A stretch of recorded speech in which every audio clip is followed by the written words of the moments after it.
Parece que minha bisavó amava fazer livros. Luto eterno por nada? Agora a gente vai brincar de verdade.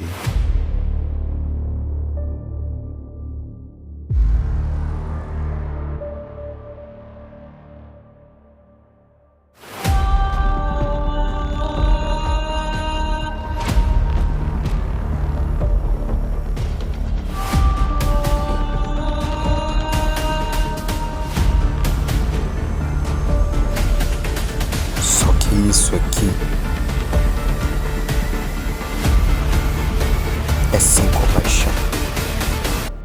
Porque comigo esse jogo não vai dar pra ver.